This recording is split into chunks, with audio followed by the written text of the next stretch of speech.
टगरा कलीराम कालका में एक पीड़ित मां का आरोप, ससुराल पक्ष की वजह से उनकी बेटी ने फांसी का फंदा लगाया। सरकार और पुलिस से लगाई गुहार, मरने के बाद भी उनकी बेटी को नहीं मिल रहा इंसाफ। बुधवार 4 बजे पत्रकार वार्ता में मिली जानकारी के अनुसार टगरा कलीराम गांव के निवासी पीड़ित मां ने हरियाणा सरकार, पुलिस प्रशासन से न्याय की गुहार लगाते हुए आरोप लगाया कि उनकी बेटी ने ससुराल पक्ष पर दहेज के लिए तंग करने और सरकारी नौकरी पर ना लगवाने के कारण तंग आकर फांसी का फंदा लगाकर खुदकुशी कर ली थी।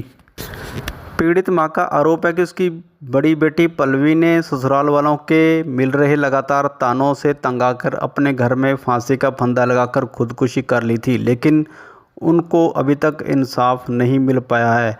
टगरा कलीराम थाना कालका के अंतर्गत अजय नागपाल और उनकी धर्मपत्नी का कहना है कि उसके पास 2 लड़कियां हैं। बड़ी बेटी पल्लवी की शादी राहुल चौधरी के साथ 2022 में हुई थी, जो सेक्टर 30 चंडीगढ़ में रहता है, और शादी में अपनी हद से बढ़कर दान दहेज भी दिया गया था।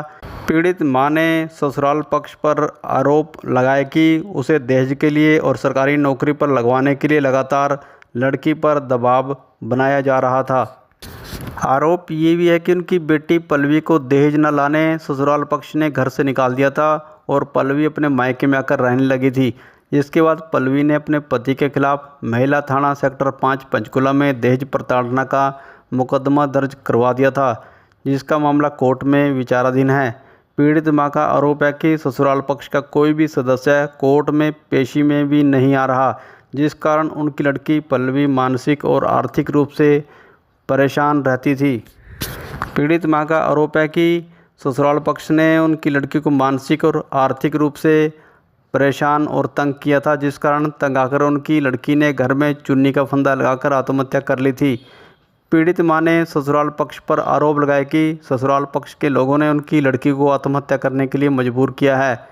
पीड़ित मां ने पुलिस और सरकार से ससुराल पक्ष के लोगों के खिलाफ सख्त कानूनी कार्रवाई करने की मांग पर जोर दिया है। पीड़ित मां ने रोते हुए पत्रकार वार्ता में कहा कि जीते जी उनकी बेटी को इंसाफ नहीं मिल पाया, लेकिन अब उनकी बेटी पल्लवी इस दुनिया में नहीं है। मरने के बाद उनकी बेटी को न्याय दिलवाने की मांग की गई है। पीड़ित मां ने कहा कि एक तरफ जहां सरकार बेटी बचाओ बेटी पढ़ाओ का नारा दे रही है, पीड़ित मां ने कहा कि बेटी को बचाया भी और खूब पढ़ाया भी, लेकिन शादी के बाद दहेज के लिए तंग करने और मजबूर बेटियों को आत्महत्या करने के लिए उकसाने वाले दहेज लोभियों के खिलाफ भी कोई सख्त कानून बनाना चाहिए, ताकि भविष्य में किसी बेटी का घर बर्बाद ना हो। पीड़ित मां का रो रो के बुरा हाल है, जबकि रो रो कर उनकी आंखें आंसू तक सूख